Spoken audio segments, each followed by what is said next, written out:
Hi friends, आप सभी लोगों को इस वीडियो में स्वागत है। और इस वीडियो में हम लोग बात करने वाले हैं इकोनॉमिक ऑर्डर क्वांटिटी के बारे में। बहुत ही इंपॉर्टेंट टॉपिक है, चाहे वो कम्पिटिटिव कोई भी कम्पिटिटिव एग्जाम हो या फिर कोई भी मास्टर्स या फिर ग्रेजुएशन लेवल का एग्जामिनेशन हो, चाहे वो बीकॉम या फिर एमबीए, कोई भी एग्जाम में इकोनॉमिक ऑर्डर क्वांटिटी अगर टॉपिक है तो इसका क्वेश्चंस आता ही आता है। रिसेंटली मैंने जो bank of India credit officer का एग्जाम दिया था उसमें भी एक सम आया था इकोनॉमिक ऑर्डर क्वांटिटी के रिलेटेड। तो इस वीडियो में हम लोग इसी के बारे में बात करते हैं और विद इन 4 to 5 मिनट्स आपको इसके कॉन्सेप्ट का बारे में और इसका सम कैसे करते हैं उसका बारे में क्रिस्टल क्लियर हो जाएगा। तो बने रहिए, पूरा देखिए इस वीडियो को और इसका कॉन्सेप्ट पूरा अंडरस्टैंड कीजिए, ठीक है। तो चलिए स्टार्ट करते हैं in simple language, what is economic order quantity. तो फ्रेंड्स, इकोनॉमिक ऑर्डर क्वांटिटी वही क्वांटिटी है या फिर वही लेवल है जिस लेवल पे हम लोग का ट्रांसपोर्टेशन कॉस्ट और स्टोरेज कॉस्ट सबसे मिनिमम होगा।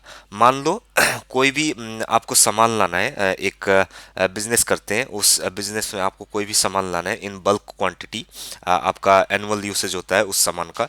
तो उस सामान किस पीरियड में या फिर किस लेवल में आपको ऑर्डर करना है और कितना टाइम आपको ऑर्डर करना है और कितना बार आपको लाना है, तो उस उसका कैलकुलेट करेगा। और जिसके हिसाब से हम लोग ये एज्यूम ये जान पाएंगे कि इतना करने से, इकोनॉमिक ऑर्डर क्वांटिटी का हिसाब से करने से ट्रांसपोर्टेशन कॉस्ट और जो भी स्टोरेज कॉस्ट होता है, जो कमोडिटी को रखने के लिए जो भी स्टोरेज कॉस्ट होता है, वो सबसे मिनिमम हो। तो उस लेवल को हम लोग इकोनॉमिक ऑर्डर क्वांटिटी बोलते हैं।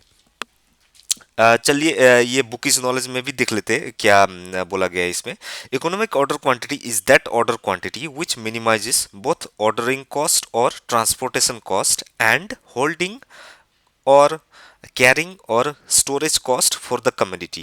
It helps to calculate the appropriate reorder point and optimal reorder quantity to ensure minimum cost with maximum benefits.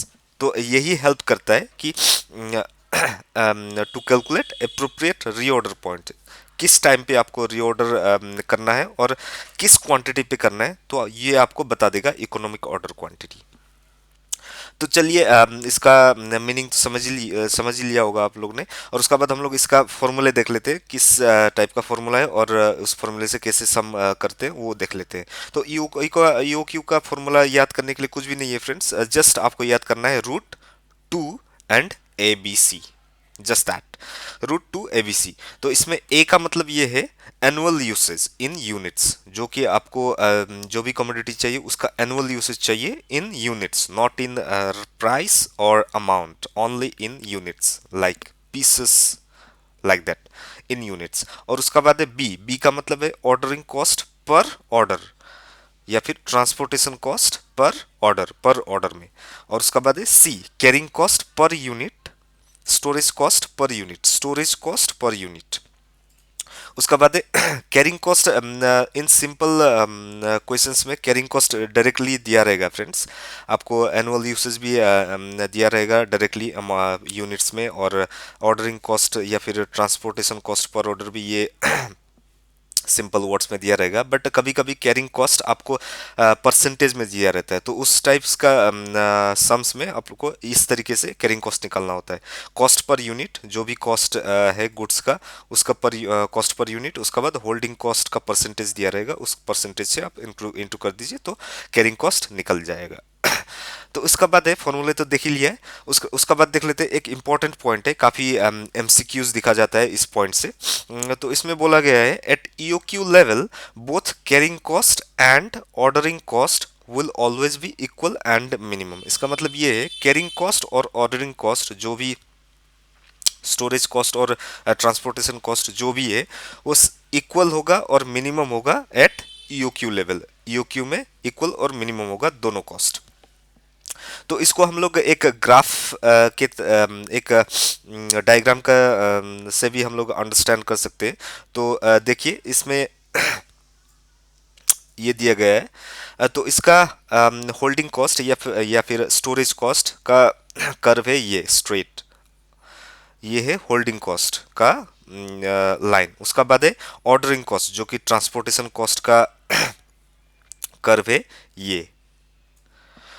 तो ये दोनों कहाँ पे इक्वल हो रहा है, तो ये हो गया यहाँ पे इक्वल हो रहा है ये दोनों, तो इसी को हम लोग बोलते हैं EOQ, economic order quantity.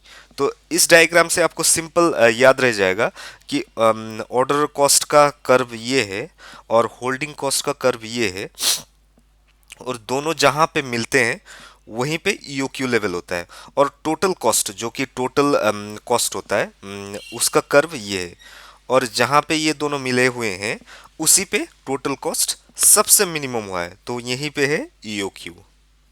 Okay, तो चलिए इसका सम देख लेते हैं उसका बाद। ये है calculate economic order quantity from the following data.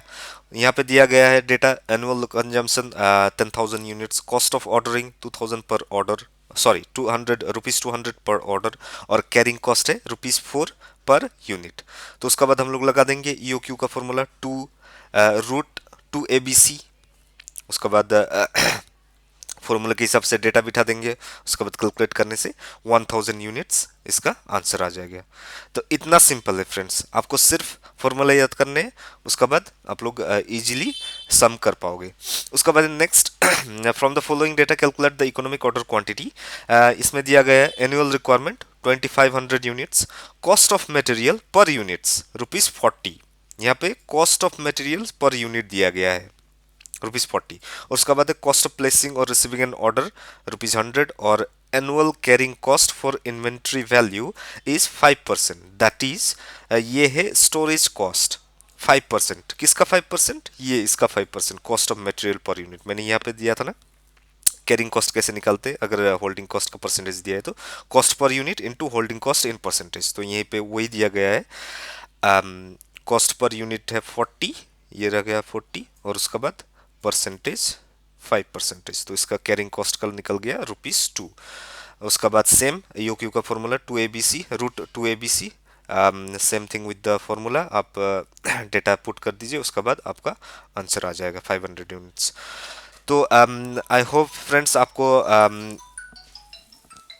ये समझ आ गया होगा, और उम्मीद करता हूँ आप लोग को समझ आ गया है, और कोई भी क्वेश्चंस या फिर कोई भी डाउट है इसके रिगार्डिंग आप लोग कमेंट सेक्शन में लिख सकते हैं, और फ्रेंड्स को शेयर कीजिए, और इसका पीडीएफ में अपना टेलीग्राम ग्रुप पे शेयर भी कर दूंगा। आप अगर आप पीडीएफ में इंटरेस्टेड हो तो टेलीग्राम में जाके आप लोग डाउनलोड कर सकते हो। तो thank you friends, have a great day, bye bye, stay safe.